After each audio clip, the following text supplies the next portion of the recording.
Halo, saya Kang Webi. Saya pemandu dalam video ini. Pada kesempatan kali ini, saya akan berbagi aturan penting selama pelaksanaan webinar berlangsung.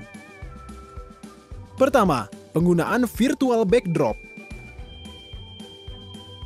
Selama pelaksanaan webinar berlangsung, peserta harap menggunakan virtual backdrop yang telah disediakan oleh panitia.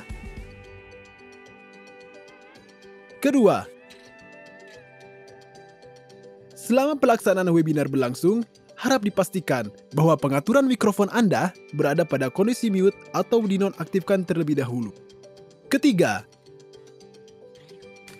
selama pelaksanaan webinar berlangsung, harap dipastikan posisi webcam Anda berada pada kondisi on dan tidak menampilkan foto.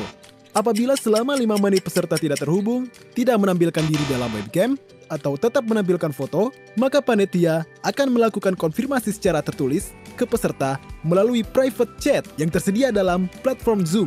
Jika dalam waktu 5 menit kemudian tidak ada respon dari peserta, maka peserta dianggap telah mengakhiri kegiatan webinar. Panitia akan mengeluarkan peserta dari ruang virtual webinar. Keempat, apabila peserta berkeinginan untuk mengajukan pertanyaan kepada narasumber selama webinar berlangsung, mohon menggunakan fitur chat room dengan format nama peserta, _unor, _narsum yang dituju, _pertanyaan yang diajukan.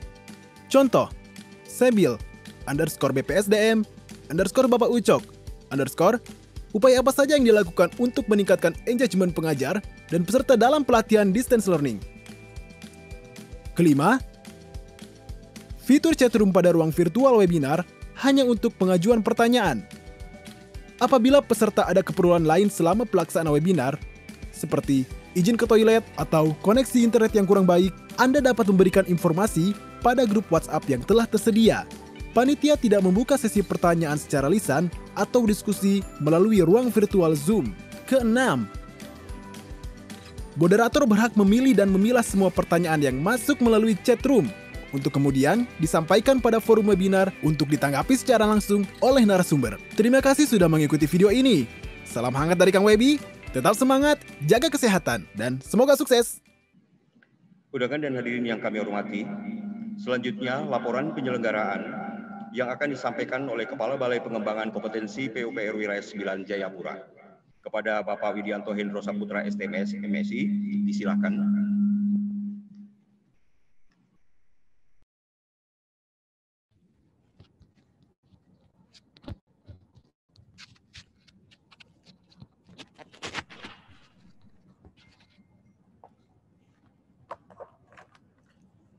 Mohon izin buka masker.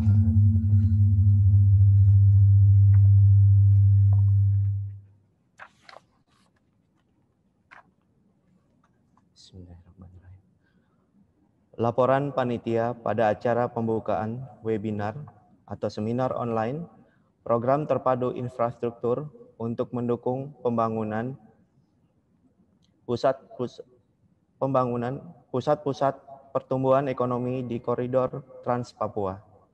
Jayapura, 5 November 2020. Assalamualaikum warahmatullahi wabarakatuh. Selamat pagi. Salam sejahtera buat kita semua.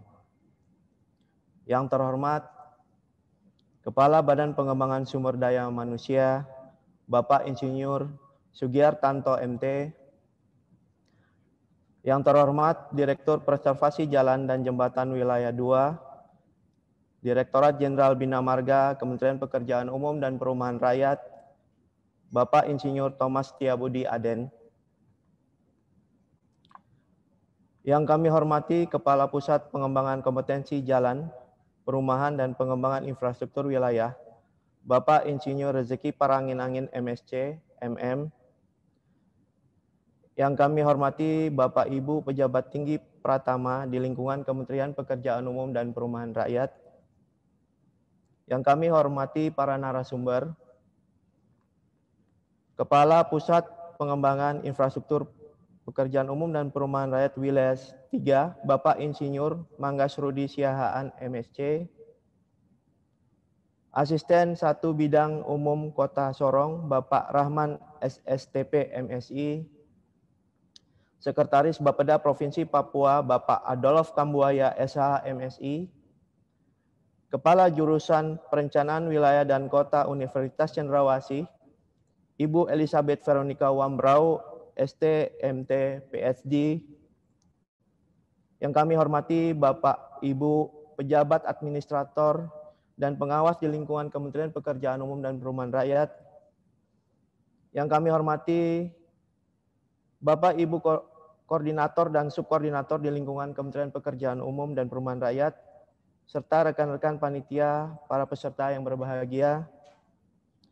Puji dan syukur senantiasa kita panjatkan kehadirat Allah Subhanahu wa Ta'ala, karena atas rahmat dan karunia-Nya sehingga pada pagi hari ini kita dapat bertemu secara virtual dalam keadaan sehat walafiat dalam acara webinar atau seminar online program terpadu infrastruktur untuk mendukung pengembangan pusat-pusat pertumbuhan ekonomi di koridor Trans Papua yang diselenggarakan oleh Pusat Pengembangan Kompetensi Jalan, Perumahan, dan Pengembangan Infrastruktur Wilayah bekerjasama dengan Balai Pengembangan Kompetensi Pekerjaan Umum dan Perumahan Rakyat Wilayah 9 Jayapura.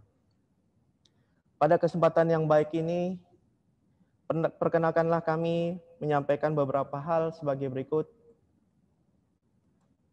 A. Dasar penyelenggaraan. 1. Undang-Undang Nomor 5 Tahun 2014 tentang Aparatur Sipil Negara. Kedua, Peraturan Pemerintah Nomor 11 Tahun 2017 tentang Manajemen PNS beserta peraturan perubahannya, yaitu Peraturan Pemerintah Nomor 17 Tahun 2020. Ketiga, Surat Edaran Kepala Lembaga Administrasi Negara Republik Indonesia Nomor 10/K-1 HKM titik 0203/2020 tentang panduan teknis penyelenggaraan pelatihan dalam masa pandemi coronavirus disease. Keempat, Dipa Satker Balai Pengembangan Kompetensi Wilayah 9 Jayapura tahun anggaran 2020. B. Tujuan kegiatan. Tujuan kegiatan yaitu memberikan pembekalan pemahaman program terpadu infrastruktur untuk menunjang pengembangan pusat-pusat pertumbuhan ekonomi di koridor Trans Papua yang relevan dengan kompetensi teknis jabatan BPIW, yaitu perencanaan infrastruktur pekerjaan umum dan perumahan rakyat berbasis pengembangan wilayah dan penyusunan sistem penyelenggaraan infrastruktur pekerjaan umum dan perumahan rakyat serta standar kompetensi teknis umum, yaitu penyusunan program dan anggaran tahunan dan penyusunan rencana strategis dan kompetensi teknis jabatan, penyusunan prioritas dan pengembangan program keterpaduan kawasan dengan infrastruktur bidang PUPR berbasis pengembangan wilayah dan analisis manfaat pengembangan infrastruktur pekerjaan umum dan perumahan rakyat. C. Peserta seminar. Peserta seminar yang telah ditetapkan oleh Pusat Pengembangan Kompetensi Jalan, Perumahan, dan Pengembangan Infrastruktur Wilayah sebanyak 82 orang peserta yang seluruhnya berasal dari aparatur sipil negara, Kementerian Pekerjaan Umum dan Perumahan Rakyat. D. Narasumber. Narasumber pada seminar online ini adalah para narasumber yang berkompeten di bidangnya. Demikian laporan penyelenggaraan yang dapat kami sampaikan. Selanjutnya kepada yang terhormat Kepala Badan Pengembangan Sumber Daya Manusia, Bapak Insinyur Sugiartanto MT, dengan hormat kami mohon berkenan memberikan arahan dan sekaligus membuka seminar online ini secara resmi.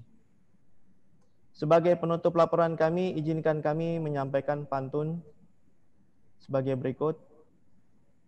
Cendrawasih burung Papua, bulu indah dan bersinar. Belajar bertatap muka, cuman hanya lewat webinar. Jayapura Kota Menawan, dikelilingi pantai yang indah. Dari rumah ikut pelatihan, semoga ilmu dapat menjadi berkah. Terima kasih, semoga Allah Subhanahu wa taala meridhoi dan membimbing kita semua. Wassalamualaikum warahmatullahi wabarakatuh. Jayapura 5 November 2020, tertanda panitia penyelenggara.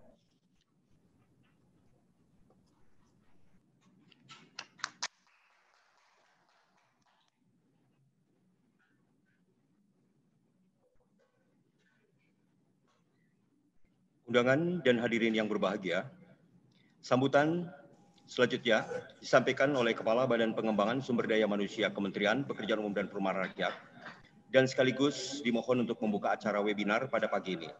Kepada Bapak Insinyur Sugiartanto MT, disilakan. Baik, terima kasih. Saya mau konfirmasi dulu. Apakah suara bisa didengar dengan baik di teman-teman yang ikut webinar di sini? Jelas, Pak. Baik, jelas, Pak. Jelas, Pak. Jelas, Pak. Terima kasih. Jelas, Pak. Ya, oke, baik. Kita mulai ya. Selamat pagi. Assalamualaikum warahmatullahi wabarakatuh. Waalaikumsalam warahmatullahi wabarakatuh. Waalaikumsalam warahmatullahi wabarakatuh. Salam sejahtera. Om Swastiastu, Namo Buddhaya, Salam. Bapak Ibu sekalian, yang saya hormati khususnya Pak Sekretaris Bapeda ini, Pak Adolf Kambuaya, Pak Sekda Papua, mungkin yang dalam ini diwakili asisten 1, bidang pemerintahan Pak Rahman, mungkin nanti menyusul. Saya dengar tadi sedang ada pelantikan, barangkali beliau hadir dulu di sana, baru nanti menyusul. Berikutnya mungkin Ibu Elizabeth Wambrau dari Uncen, terima kasih Ibu. Terima kasih telah bisa. Ya Bapak. Ya. Baik, terima kasih telah bisa bergabung dengan teman-teman saya semua ini. Kaitannya dengan mau ngapain kita dengan Papua, kira-kira gitu nih teman-teman, idenya seperti itu. Namun di sini juga hadir yang kaitannya dengan konektivitas Papua. Ini ada teman kita Pak Thomas, dulu Siap, Bapak. sering ke Papua Bu, waktu beberapa tahun lalu ya, sebagai kepala balai juga. Jadi tahu persis. Kemudian ada Siap, Pak. Bu Elizabeth, Pak Rahman, dan Pak Adol Kamboya. Pak Rezeki ini yang memikirkan apa yang terbaik untuk wilayah timur. Dan ada juga nih Pak Rudi Siaan ini. Siap Bapak, selamat pagi Pak Kepala Badan. Terima kasih Pak Rudi. Terima kasih Bapak. Ini gabungan Bu Elizabeth Lambrau. Nah, ini kolaborasi kita untuk bagaimana yang namanya pembangunan infrastruktur untuk pertumbuhan ekonomi dan pengembangan wilayah. Tadi sudah disampaikan oleh Kepala Balai, ya, apa sih yang akan kita pikirkan ke depan. Namun sebelumnya sejarah itu tidak hanya dari awal sekarang kita bertemu melalui webinar ini.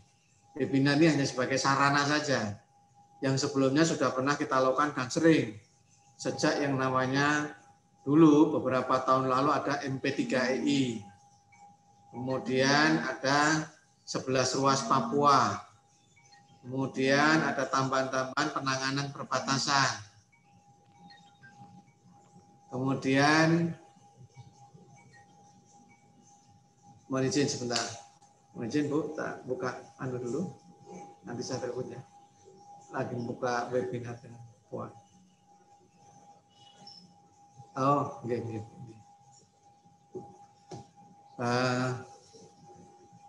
Nanti mungkin sekedar informasi aja ini.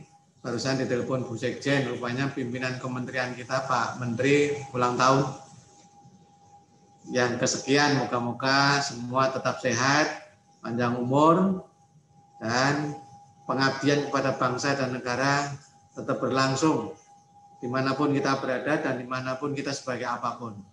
Saya kira itu. Nah, kembali kepada acara kita, webinar kita, Bapak Ibu sekalian. Saya terima kasih kepada Bapak Ibu sekalian yang telah bergabung. Tentunya puji syukur kehadirat Tuhan Yang Maha Kuasa bahwa pagi ini kita masih bisa ketemu dan sekaligus nanti sampai dengan siang ya. Nanti akan dipandu Pak Thomas selaku moderator di dalam mendiskusikan. Nah, saya lihat di sini di partisipan ada jumlahnya 100 ini. Ya, naik turun 100.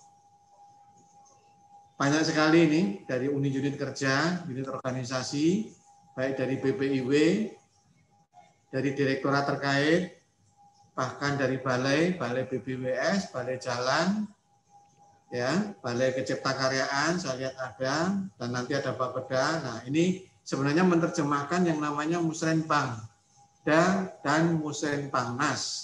Itu kalau metode penyelenggaraan yang dilakukan oleh Bappenas. Tapi kalau di kita itu kan ada namanya rakor dan sebagainya. Nah, ini menjadikan bahwa masukan kebutuhan ya pembangunan ini kan berdasarkan kebutuhan. Apa sih yang dibutuhkan? Apa sih yang diusulkan? Apa sih yang akan dibangun? Apa yang akan dipelihara? Ya, tentunya sesuai dengan kapasitas fiskal, kapasitas finansial. Nah, Bapak-Ibu sekalian, biasanya memang kita melakukan pertemuan-pertemuan seperti ini dengan langsung secara klasikal. Namun karena ini kondisi pandemi, kita tidak berhenti aktivitas untuk pertemuan seperti ini. Namun tetap bisa dilakukan pembahasan, diskusi, bahkan tidak dibatasi oleh jumlah peserta. Ya. Nah, virtual ini menjadikan bahwa kita juga bertambah wawasan dan pengetahuan kita tentang penggunaan IT. Nanti pasti beberapa narasumber akan memaparkan yang biasanya mungkin terbatas.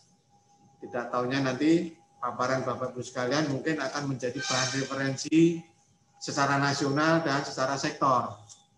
Ya, secara sektor berarti ada di kementerian kaitannya dengan pagi hari ini yang dikomandani ya di dalam master plan pembangunan kewilayahan oleh BPIW. Makanya tadi saya katakan di sini ada Pak Mangas Rudi Siaan selaku direktur di wilayah Timur yang membidani sektor mau infrastruktur ya, baik jalan jembatan, pembangunan kewilayahan terkait dengan irigasi, sungai, pantai, bendungan dan sebagainya. Beliaulah nanti master plan-nya yang akan membuat dan mendiskusikan kepada kita semua. Perlu kesesuaian, perlu masukan, termasuk dari akademisi. Sekali lagi saya terima kasih Bu Elizabeth bisa ikut bergabung dengan kita semua di webinar pagi ini. Tentunya Bapak sekalian, tentunya di dalam penyusunan prioritisasi pengembangan program keterpaduan ini juga perlu melihat kebutuhan, masukan masyarakat. Ya, ada wakil dari pemerintah di sini, ya, diwakili oleh Pak Adolf Kambuaya selaku Sekda dan asisten satu pemerintahan dari dan termasuk Bapeda. Nah, semua juga nanti di dalam implementasinya. Makanya saya katakan ada dari BBWS, BPJN, ada Balai Cipta Karya, Balai Perumahan, termasuk semuanya aja.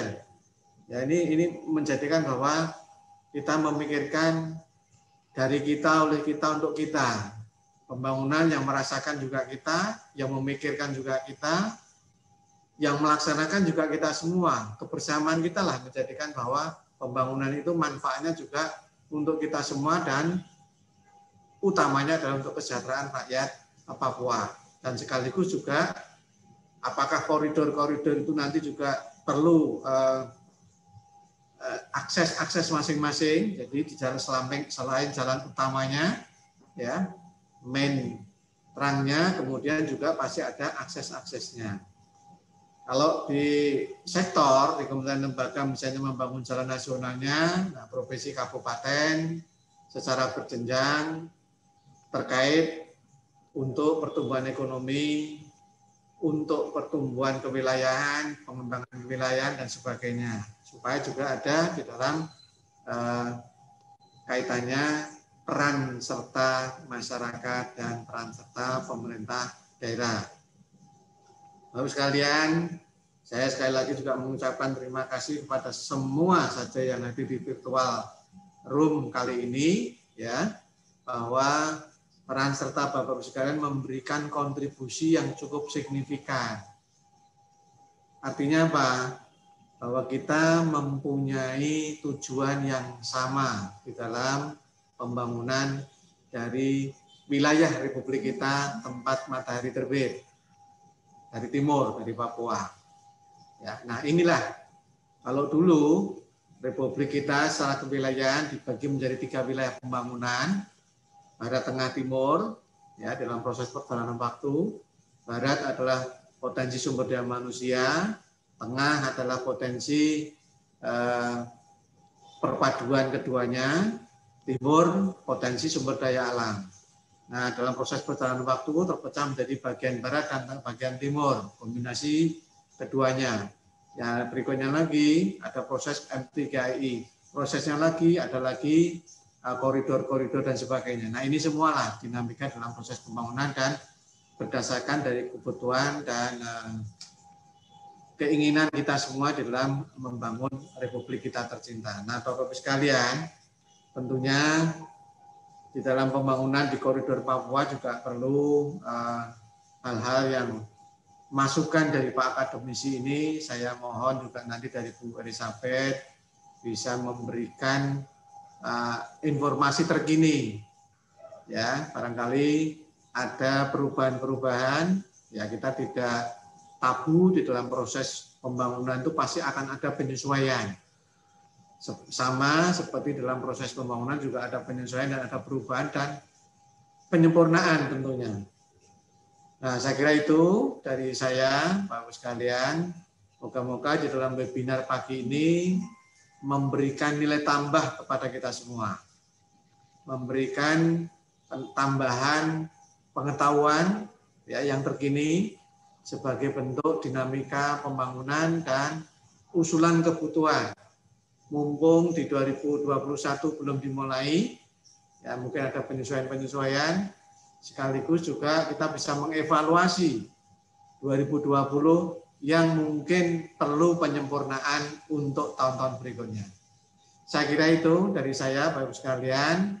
Saya akan mengikuti nanti karena menurut saya ini juga hal penting bagi diri saya dan bagi institusi, dan sekaligus mengingatkan kepada teman-teman semua bahwa masukan-masukan ini menjadikan kita semua di dalam proses pembangunan selalu mengingatkan akan adanya kebutuhan, bahwa kebutuhan itu juga bisa dilakukan dengan suatu penyesuaian di lapangan dan masukan dari perguruan tinggi selaku akademisi. Sebagaimana biasa bahwa kolaborasi yang namanya pembangunan, masukan dari perguruan tinggi atau akademisi setempat pasti banyak manfaatnya.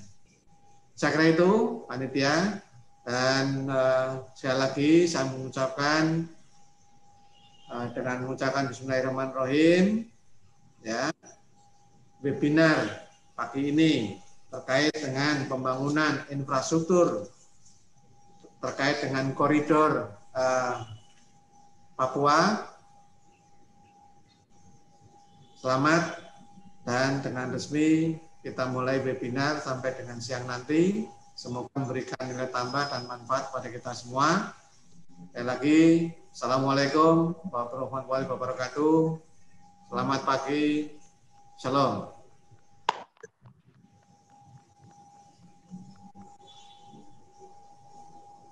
Demikian sambutan yang disampaikan oleh Kepala Badan Pengembangan Sumber Daya Manusia Kementerian Pekerjaan dan Perumahan Rakyat, dan sekaligus secara resmi membuka acara webinar pada pagi ini. Kepada Bapak Insinyur Sugiartanto MT, kami ucapkan terima kasih. Bapak Ibu yang kami hormati, acara webinar ini akan dipandu oleh Bapak Insinyur Thomas Setiabudi Aden MSc Engineering sebagai moderator. Beliau adalah Direktur Preservasi Jalan dan Jembatan Wilayah 2, Direktorat Jenderal Bina Marga. Kepada Bapak Thomas Tiabudi Aden, kami silakan dan kami serahkan acara webinar hari ini kepada Bapak. Terima kasih, Pak. Silakan. Baik, terima kasih Pak. Yang saya hormati Bapak Kepala BPSDM Pak Sugiartanto, pimpinan saya juga ini, saudara saya Pak Rizky Prangin, Kapus Bangkom JPW, Pak Ibu sekalian, para pembicara, pemateri yang saya hormati yang luar biasa yang ada pagi ini di sini, dan juga saudara-saudara saya para pejabat struktural yang saya lihat juga banyak di sini dari BPSDM maupun dari UNOR lain, juga saudara-saudara saya dari Bandung, dari Bangun JPW. Selamat pagi semua, Assalamualaikum warahmatullahi wabarakatuh. Shalom, Om Swastiastu, Namo Buddhaya, salam kebajikan. Selamat pagi, salam semangat semua. Semoga pagi ini Jakarta, saya sampaikan Jakarta cuacanya hujan. Semoga di tempat lain juga ya hujan-hujan sedikit, panas-panas sedikit, tetap suasananya membuat kita semua semangat untuk tetap membangun bangsa seperti pesan Pak Kepala Badan Pengembangan Sumber Daya Manusia tadi. Nah, Bapak Ibu Saudara sekalian, pagi ini kita sejatinya bersama 4 narasumber yang luar biasa. Yang pertama, saya baca ini urutannya nggak tahu salah apa enggak, mudah-mudahan tidak salah ya. Yang pertama dari saudara saya ini, Lai Manggas Rudi Sihaan. Selamat pagi, Lai. Selamat pagi Pak Thomas. Pak Kapus, ini Pak Dr. Rudi Manggas Sihaan, ini Kepala Pusat Pengembangan Infrastruktur Wilayah 3. PUPR, Papua, Maluku, Sulawesi, dari Badan Pengembangan Infrastruktur Wilayah ya. Siap Pak Thomas. Badan Pengembangan Infrastruktur Wilayah. Ini ada sedikit restrukturisasi ya Pak Rudi ya.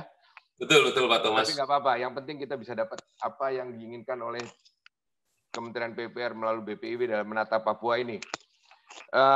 Beliau adalah sekarang Kepala Pusat, beliau juga pernah jadi Kepala Dinas PU DKI, Asisten Deputi Gubernur, dan lain-lain. Banyak pengalamannya ya, saya nggak usah baca lagi. Ini kayaknya, ini setebel ini nih pengalamannya Pak Rudi, jadi saya nggak bacain ya. Baik, yang berikutnya adalah Bapak Adolf.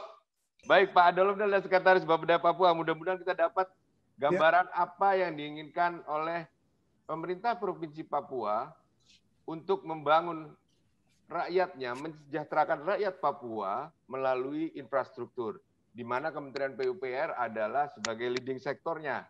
Nah, kalau Pak Rudi tadi sekaligus ingin menyampaikan kebijakan-kebijakan apa yang diinginkan oleh Kementerian PUPR, apa yang akan dilaksanakan PUPR untuk mensejahterakan rakyat Papua, Pak Adolf ya. Selanjutnya kita akan dapat juga pencerahan materi dari akademisi. Ibu Dr. Elizabeth Wambrau, selamat pagi Ibu. Selamat pagi Pak Thomas. Ibu posisi di mana kah? Di Jayapura Bapak. Di kampus kah? Sekarang kita work from home, jadi di rumah. Oh, Ibu rumah di Abipura kah? Ya, di perumahan dosen Uncen di Lapangan Trikora. Yo, itu dekat kantor saya dulu Bu. Oh iya. Baik, Ibu sehat-sehat Ibu. Ya, sehat-sehat Bapak. Terima kasih dikasih kesempatan untuk bergabung. Ya, Ibu, mudah-mudahan nanti kita dapat apa yang pandangan dari Universitas Cendrawasih tentang pembangunan infrastruktur di Papua, apa yang diinginkan, sehingga nanti kita bisa menyimpulkan sebenarnya apa sih yang harus dilakukan. Nanti biar Pak Rudi itu yang Pak Rudi Manggas yang formulakan, kemudian nanti Pak Rudi kasih tugas ke Bina Marga, ke Cipta Karya, ke Pengairan, sebagainya ya. Ya, nanti saya juga nunggu perintah dari Pak Rudi nih, infrastruktur jalan di Papua ya. Sama-sama Pak, sama-sama. Ya, terima kasih. Selanjutnya ini kita masih nunggu, mudah-mudahan bisa segera bergabung, Bapak Rahman dari Asisten Pemerintahan Sekretaris Kota Sorong. Kita ingin juga dapat yang lebih detail apa yang dilakukan oleh pemerintah kota maupun kabupaten. Sebagai contoh kita akan minta Sorong untuk menyampaikan apa sih yang mereka lakukan di Sorong untuk mensejahterakan rakyatnya, bagaimana hubungannya dengan Trans Papua, bagaimana hubungannya dengan pelabuhan-pelabuhan yang sudah dibangun, ada bandara dan sebagainya. Mungkin gitu ya, Bapak Ibu sekalian, saya tidak akan berpanjang lebar, kita waktunya agak bagus nih, sekarang jam 9 kurang nih masih ya, 9 kurang 20. Pak Rudi, apa Siap? Siap Pak, siap Pak. Ini kalau di saya, Bapak dapat waktu 20 menit, Pak ya? Siap Bapak, siap. Jam 20 menit dari jam 8.50 ini sampai dengan jam 09 lebih 10, Pak ya? Ya Pak. Siap. Baik, Bapak Ibu sekalian peserta, saudara-saudara sekalian dari Kementerian PUPR maupun ada yang lain masuk di sini. Mari kita mendengarkan penyampaian dari Pak Rudi. Pak Rudi, the screen is yours. Silakan Pak Rudi. Terima kasih Pak Thomas sebagai moderator. Assalamualaikum warahmatullahi wabarakatuh. Selamat pagi, salam sejahtera buat kita semua. Mudah-mudahan suara kami bisa terdengar sampai di Papua sana ya, Bapak dan Ibu sekalian ya. Baik dimulai dari Sorong sampai Jayapura dan Merauke barangkali. Kira-kira begitu ya, bisa diterima ya Bapak dan Ibu sekalian ya. Pak. Baik, pertama-tama kami ucapkan juga terima kasih ke Pak Kepala Badan BPSDM, Pak Sugihartanto, atas kesempatan yang sangat bagus ini, acara pada hari ini. Juga terima kasih kepada Pak Rizky, Kapusbangkom JPW ya Pak Rizky ya, panjang nih, ini Pak Rizky ini sahabat kami. Kemudian juga Pak Thomas ya, ini Pak Thomas juga bagian dari kita juga. Dan juga Bapak Ibu sekalian yang sebagai pembicara, baik Pak Adolf Kambuaya, Sekda Papua, selamat pagi menjelang siang barangkali di sana ya Pak. Kemudian Bu Elizabeth juga dari Uncen, juga kita masih nunggu pembicara satu lagi, dan juga Bapak Ibu peserta yang berbahagia pada pagi hari ini. Baik Bapak dan Ibu sekalian, sesuai dengan pembahasan kita hari ini kita akan menyampaikan tentang dukungan infrastruktur PUPR untuk menunjang pengembangan ekonomi koridor Trans Papua. Jadi ini ada beberapa outline ya tentang arah kebijakan, kemudian juga profiling, kemudian juga kawasan-kawasan strategis di sekitar Trans Papua ya, dan totally juga terhadap dukungan Kementerian PUPR. Lanjut. Bapak dan Ibu sekalian, kita tahu bahwa arah kebijakan pembangunan di RPJMN 2020-2024 ini adalah isu strategisnya. Isu strategisnya kita lihat beberapa hal, ada ketimpangan antar wilayah. Yang ini yang paling utama, karena sekarang Bapak Presiden juga mengarahkan kepada kawasan timur Indonesia untuk mengejar ketertinggalannya dengan saudara-saudaranya di bagian barat. Kemudian bagaimana juga penguatan pusat-pusat pertumbuhan, seperti juga yang kita harapkan pada sesi hari ini, bagaimana kita coba mengikat pusat-pusat pertumbuhan sebagai koridor ekonomi di sana. Kemudian juga pelayanan dasar, kita lihat banyak sekali kabupaten di Papua dan Papua Barat ini masuk dalam kondisi tertinggal, dan juga bagaimana adanya urbanisasi, pemanfaatan ruang, dan lain-lain. Lanjut. Bapak Ibu sekalian, kita tahu bahwa arah kebijakan pembangunan wilayah ini sesuai dengan RPJMN 2020, khususnya di Papua, adalah bagaimana otonomi khusus Papua dan Papua Barat yang berlandaskan pada pendekatan budaya berbasis ekologis dan wilayah adat. Kemudian juga bagaimana mendorong transformasi perekonomian, sehingga juga berbasis pada komoditas lokal, pertanian, perkebunan, peternakan, kehutanan, dan juga bagaimana katakanlah memberikan kesempatan seluas-luasnya untuk saudara-saudara kita OAP, orang asli Papua. Kemudian juga pengembangan ekonomi kemaritiman, ini juga banyak sekali ya, hasil-hasil laut, kemudian pariwisata, pantai-pantainya juga banyak, ya budayanya juga luar biasa, juga alamnya, kekayaan alamnya, dan juga ada hilirisasi industri di beberapa tempat, serta peningkatan kawasan konservasi. Di sana juga ada Taman Nasional, kemudian juga daya dukung lingkungan untuk pembangunan rendah karbon. Lanjut. Next. Bapak Ibu sekalian, beberapa poin, beberapa titik bagaimana pemetaan terhadap kawasan infrastruktur untuk pengembangan wilayah di Papua. Ini ada beberapa hal, baik ada di Raja Ampat di Papua Barat, ada di Biak dengan SKPT-nya, kemudian juga di Sorong ada Kota Baru Sorong, baik Kota Baru maupun juga ada KEK Sorong juga di sana. Kemudian juga pengembangan wilayah adat, ya ini merupakan prioritas, termasuk juga apa yang disampaikan Pak Presiden. Kemudian sentra kelautan perikanan terpadu, kemudian juga ada infrastruktur mendukung sinergitas dengan Kementerian Perhubungan, kemudian juga ada kawasan industri Teluk Bintuni yang sekarang sedang didorong ya, karena sudah bertahun-tahun nih kelihatannya bagaimana mengangkat kembali katakanlah potensi-potensi yang luar biasa di Papua dan Papua Barat. Lanjut. Bapak Ibu sekalian, kita tahu dalam proyek prioritas di RPJMN 2020 sampai 2024 bagaimana pembangunan wilayah Papua itu juga menyangkut prioritas sektor-sektor unggulan, kemudian kawasan strategis, kemudian kawasan perkotaan, pengembangan daerah tertinggal, kawasan perbatasan seperti tadi juga disampaikan Pak Kepala Badan Pak Sugiartanto dengan adanya perbatasan dengan Papua Nugini, kemudian juga perdesaan, transmigrasi, dan juga yang lain-lain. Nah, proyek prioritas wilayah Papua ini juga didorong juga untuk pengembangan komoditas unggulan, Bapak dan Ibu sekalian.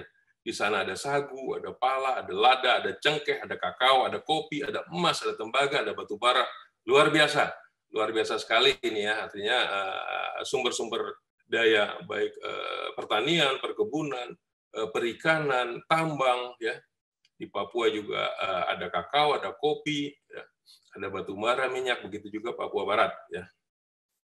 Kemudian juga pengembangan sentra-sentra produksi ya. Ini pertanian, perkebunan, peternakan, perikanan, KPPN dan kawasan transmigrasi. Jadi memang kalau kita lihat dalam konteks kewilayahan dan juga dalam skema yang lebih besar dalam kenegaraan maupun Papua ini, bagaimana sebetulnya Kementerian PUPR dalam hal ini kalau dalam film barangkali mungkin begini, kita di PUPR ini lebih kepada pemeran pembantu nih Pak. Karena ujungnya leading sektornya adalah ekonomi gitu. Ya sehingga bagaimana kita membantu seperti bagaimana lumbung pangan, bagaimana juga perkebunan, kemudian juga termasuk perikanan, kawasan industri, kawasan strategis dan lain sebagainya. Kemudian juga pengembangan sentra-sentra perikanan ya di sentra kelautan terpadu ya di antara lain di SKPT di Biak, di Timika juga ada, di Merauke dan ada 717 wilayah pengembangan di perairan Teluk Cendrawasih, kemudian juga di Laut Arafura dan Laut Timur bagian timur. Lanjut. Nah ini beberapa major project yang tadi kami sudah sampaikan, baik ada di Sorong, di Jayapura, di Merauke. Kemudian wilayah adat ini memang dimunculkan dua, Dombrai dan Lapago. Namun demikian sebetulnya secara keseluruhan kalau kita baca lengkap RPJMN-nya, 7 wilayah adat itu masuk semua Bapak dan Ibu sekalian.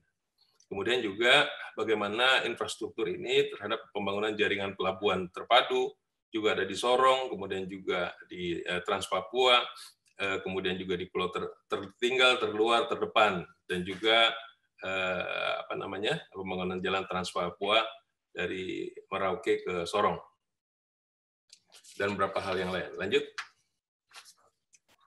Ini sebagai peta sebaran kawasan strategis di provinsi di wilayah Papua.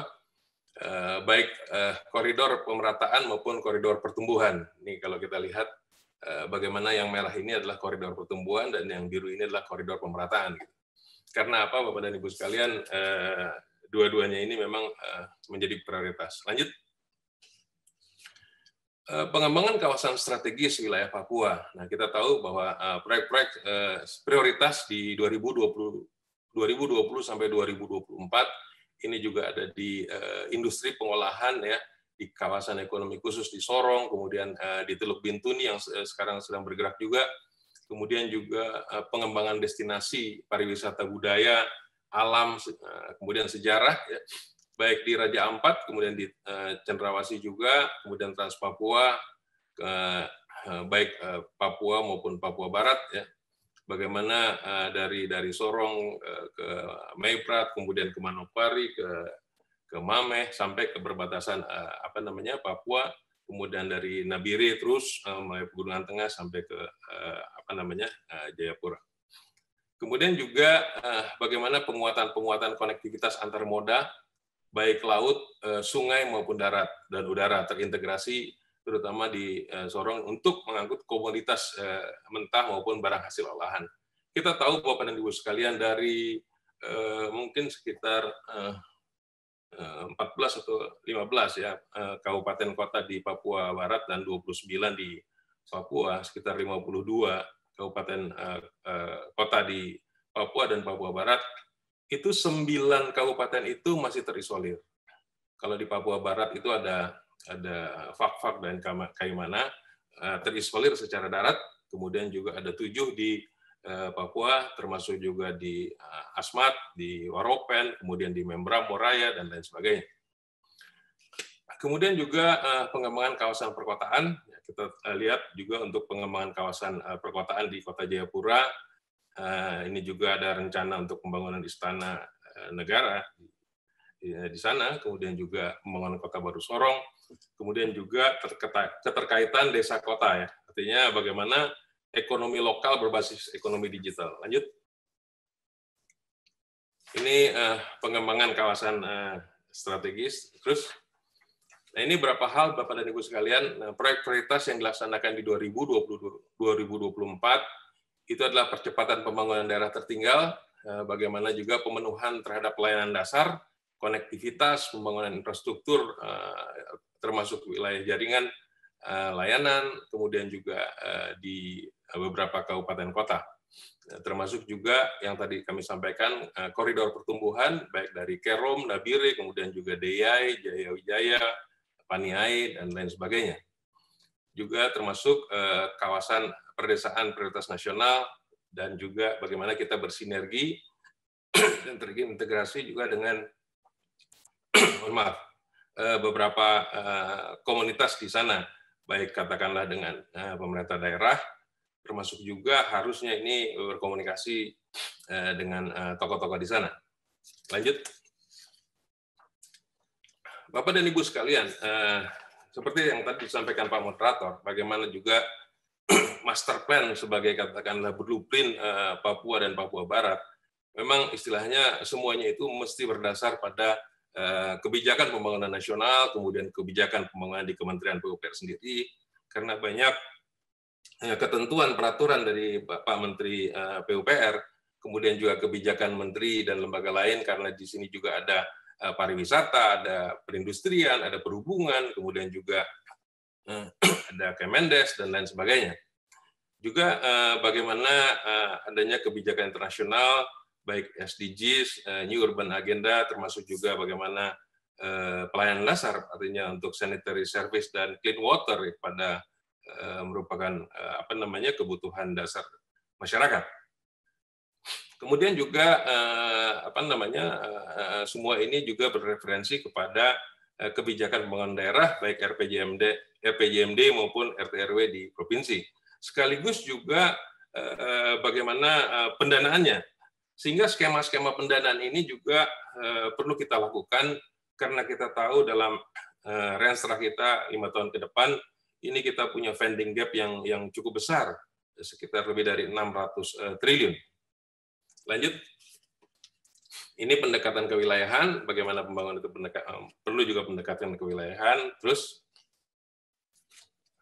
ini juga indikator-indikator WPS atau wilayah pengembangan strategis. Ada beberapa pendekatan, baik dari major project, dari renstra, dari kawasan strategis, kemudian dari koridor pengembangan, dari bendungan, konektivitas, dan lain sebagainya, Bapak dan Ibu sekalian. Lanjut. Terus, ini peta WPS, terus saja. Nah, Bapak dan Ibu sekalian, tanggal 29 September yang lalu, ini keluar instruksi Presiden tentang percepatan pembangunan kesejahteraan di Provinsi Papua dan Papua Barat.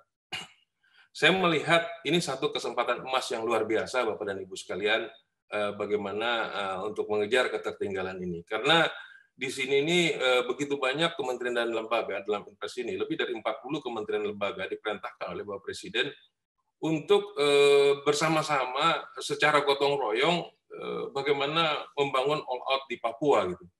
Nah, bagaimana ini bisa dimanfaatkan? Jadi istilahnya bagaimana impres ini juga mendorong untuk pendekatan pembangunannya terhadap wilayah adat.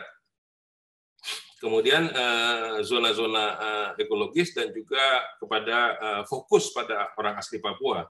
Bagaimana juga pendekatannya juga pelaksanaan pembangunannya sudah berbasis pada kecamatan, kemudian kampung, kemudian juga orientasinya memang betul-betul kepada pemberdayaan dan perlibatan masyarakat, baik tokoh masyarakat, tokoh adat, tokoh agama, dan juga yang lain-lain. Nah, dalam konteks ini, Bapak dan Ibu sekalian, kita tahu semua bahwa Kementerian PUPR juga banyak tugasnya di sini. Kalau kita lihat nih, ini ada salah satu.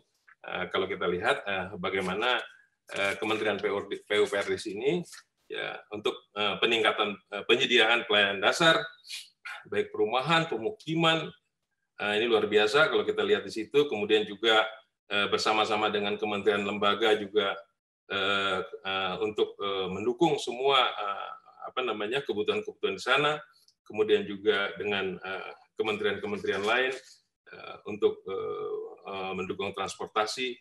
Nah, di sini juga kalau kita lihat Bapak dan Ibu sekalian di poin D mungkin ya, di poin D ya.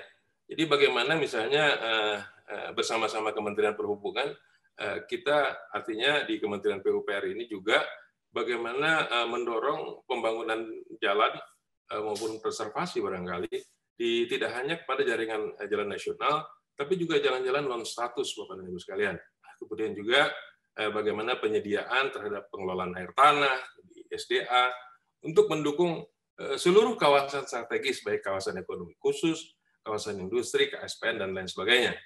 Nah, ini mungkin perlu kita pelajari lebih dalam sehingga nanti bagaimana kita bisa bersinergi. Karena tidak hanya di pasal katakanlah di poin 23 di tugas-tugas Kementerian PUPR, tapi di tugas-tugas kementerian lain juga bagaimana mereka bersinergi dengan Kementerian PUPR. Katakanlah misalnya dengan Kementerian Pendidikan Kebudayaan, bagaimana membangun sekolah, kemudian dengan Kementerian Olahraga, dengan GOR-nya, kemudian juga Kementerian Perhubungan, dan juga Kementerian Desa, dan banyak kementerian Bapak dan Ibu sekalian. Jadi ini luar biasa. Tapi bagaimana istilahnya peluang emas ini bisa dimanfaatkan oleh saudara-saudara kita juga di Papua dan Papua Barat. Artinya bagaimana membagi peran sehingga kita bisa bersinergi. Syukur-syukur kita bisa siapkan rencana aksinya untuk sama-sama istilahnya kita komunikasikan. Karena pekerjaan ini adalah pekerjaan lintas kementerian lembaga, pekerjaan ini adalah lintas pusat daerah, pekerjaan ini adalah lintas kewenangan, dan pekerjaan ini perlu percepatan. Sehingga ini memang luar biasa ini impres ini kalau kita lihat dan kita pelajari betul. Lanjut. Next slide. Nah, ini tugas-tugas yang kami sampaikan tadi sebagai ringkasan tugas Kementerian PUPR dalam Impres 9 nomor 20, tahun 2020 September yang lalu. Seperti yang kami sampaikan tadi, bagaimana tugas ada cipta karyanya, kemudian juga perumahannya, SDA-nya, bina marganya, termasuk juga bagaimana memberikan kesempatan kepada pengusaha-pengusaha lokal OAP. Jadi mungkin bina konstruksinya dan lain sebagainya. Lanjut. Next slide. Nah, ini adalah pendekatan pembangunan infrastruktur PUPR. Jadi kalau kita lihat bagaimana dukungan infrastruktur PUPR itu lebih kepada kawasan-kawasan strategis, baik itu strategis nasional maupun katakanlah direktif hal-hal yang disampaikan oleh Bapak Presiden maupun Pak Menteri. Menyangkut misalnya kalau kita lihat di sini ada PKSN, kemudian juga ada daerah rawan air, ada pos lintas batas negara, tadi sudah disampaikan oleh Pak Kepala Badan, ini ada Disko, ada di Yatetkun, ada di Merauke ya, di Sota ya. kemudian juga ada BPKT, pulau kecil terluar, tertinggal, kemudian juga ada rawan bencana, ada KPPN ini di Kerom, ada di Merauke, di Raja Ampat, kemudian juga ada KKPN, ada Taman Nasional di Teluk Cendrawasih, di Lawrence, di Wazur, kemudian juga ada SKPT di Timika, ada di Merauke, ada di Biak Numfor, kemudian juga ada Kota Baru di Jayapura dan Sorong, kemudian lumbung pangannya itu ada di Mapi, ada di Merauke. Sebetulnya Sorong juga pernah menjadi lumbung pangan Sagun, tapi kelihatannya sekarang ini barangkali nanti Pak Sekda bisa menyampaikan juga. Kemudian ada KSPN di Biak, di Raja Ampat, kawasan industrinya di Teluk Bintuni, KEK-nya ada di Sorong, PKW-nya ada di Sarmi, di Wamena, di Nabire, di Biak, di Fakfak, di Manokwari, di Ayamaru, dan banyak hal sebetulnya yang saya lihat, ini semua ini adalah kartu truf untuk Papua dan Papua Barat, bagaimana bisa memanfaatkan potensi ini untuk mengejar ketertinggalannya. Jadi instrumennya sudah banyak, gitu. Artinya truf-truf ini bisa dipakai untuk mengkomunikasikan dengan kementerian lembaga di pusat. Izin Pak Rudi, 3 menit Pak. Oh siap. Ini waktunya. Nah ini Bapak dan Ibu sekalian ya, kawasan-kawasan strategis tadi ya, semuanya ada dasar hukumnya, baik Perpres, baik PP, mungkin ini bisa kita pelajari lah. Artinya di hampir semua kabupaten kota karena ada di Trans Papua dan strategis. Lanjut terus saja. Nah ini terus saja, nanti kita lihat, mungkin saya mau masuk ke Jalan Trans Papuanya. Nah Bapak dan Ibu sekalian, kita lihat bahwa Jalan Trans Papua itu yang tengah dari Sorong, kemudian Maiprat, kemudian Manokwari, terus ke bawah, kemudian dari Nabire sampai terus Pegunungan Tengah dan lain sebagainya. Nah panjang jalan ini mungkin sekitar 3.500 km. Bapak dan Ibu bisa membayangkan, mungkin next slide ya kita lihat juga, kalau misalnya jalan ini dibangun juga dengan katakanlah dana yang tidak sedikit, kalau kita bayangkan pengembangan wilayahnya adalah 2 km ke kiri dan 2 km ke kanan, itu kira-kira 4 km. Kalau kita kalikan aja dengan panjang jalan itu sekitar 1,4 juta kilometer. 1,4 juta hektar maksud saya, hektometer persegi. Ini di luar jalan panturanya nih. Jalan panturanya mungkin dari katakanlah dari ini Nabire, Waropen kemudian sampai ke Sarmi, atau dari di Papua Baratnya itu dari dari Sorong, Tambrau sampai ke atas ya, ke Merauke. Sebagai jalan strategis kawasan dan di luar daripada jalan perbatasan dari Jayapura ke Merauke sekitar 1.100 km. Nah, Bapak dan Ibu bisa membayangkan kalau 1,4 juta hektar itu ditanamin jagung aja, yang 1 hektarnya bisa 10 sampai 12 ton. Itu sekitar 14 juta ton. Kalau padi itu bisa sampai 9 juta ton. Tebu atau kentang atau katakanlah kopi atau kakao, ini luar biasa sebetulnya. Sehingga jalan itu nanti tidak hanya sebagai jalan ansih, tapi sebagai jalan perekonomian untuk pengembangan ekonomi di koridor Trans Papua ini. Nah, sehingga kalau ini bisa dilakukan dalam konteks juga adanya payung hukum dari Inpres tadi, nah ini akan menambah katakanlah pendapatan masyarakat, pertumbuhan ekonomi, geliat ekonomi yang luar biasa, sehingga ini bisa dilakukan. Gitu. Lanjut terus saja. Ini waktunya mepet sekali nih.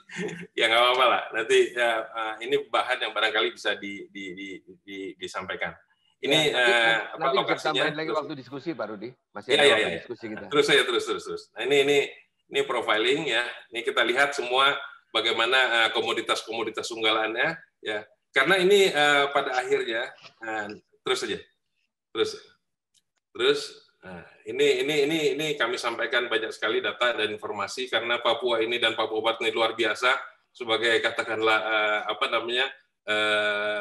ini kalau boleh kita bilang barangkali ini kekayaannya luar biasa nih, baik lautnya, baik daratnya, baik alamnya, baik katakanlah tambangnya dan lain sebagainya. Ini contoh-contoh bagaimana kontribusi daripada kawasan ekonomi khusus, kawasan industri dan lain sebagainya. Terus saja. Nah, sebagai kesimpulan barangkali Bapak dan Ibu sekalian, ini mungkin sampling aja yang bisa kita lihat bagaimana peluang-peluang yang luar biasa ya baik dari pariwisata, kemudian jadi perikanan, baik dari tambang dan lain sebagainya. Ini memang ini dukungan-dukungan ini semua, Bapak dan Ibu sekalian. Mungkin kita pada kesimpulan lah ya. Ini juga usulan-usulan program ya yang kita harapkan nanti menjadi rencana aksi. Terus saja ya pada kesimpulan. Nah, Bapak dan Ibu sekalian, bagaimana sebetulnya dukungan infrastruktur PUPR ini bisa menunjang pengembangan ekonomi koridor di Trans Papua ini dengan bekerjasama dengan kementerian dan lembaga terkait. Misalnya dengan Kementerian Pertanian ya, dengan Kementerian Pertanian dengan membagi klaster-klaster di koridor Trans Papua, kemudian juga katakanlah mengajak investasi atau investor ya, dengan katakanlah skema-skema pendanaan, dan juga istilahnya dengan kerjasama dan pemerintah daerah dengan pemerintah pusat, dan juga salah satunya lagi adalah bagaimana sebetulnya Papua dan Papua Barat ini sekarang sudah memiliki Inpres, yang mana Inpres ini kalau ini tidak dimanfaatkan atau tidak digunakan, sayang sekali gitu. Mungkin juga ini perlu dilakukan persiapan-persiapan, apakah dibentuk tim percepatan misalnya di Papua dan Papua Barat gitu kan, untuk berkomunikasi dan memfasilitasi dengan pusat barangkali. Sehingga nanti kita bisa membuat satu rencana aksi yang mana ini bisa disepakati, kemudian dilakukan monitoring pengendalian ya, sehingga betul-betul kemajuan katakanlah pertumbuhan perekonomian, pertumbuhan kesejahteraan di Papua dan Papua Barat bisa terkendali dengan sistematis dan juga akurat. Barangkali itu Bapak dan Ibu sekalian, mohon maaf kalau ada hal-hal yang kurang berkenan karena memang saya melihat Papua ini luar biasa sehingga memang tidak bisa sebentar kita diskusi ini ya. Ini luar biasa. Barangkali demikian, terima kasih. Assalamualaikum warahmatullahi wabarakatuh.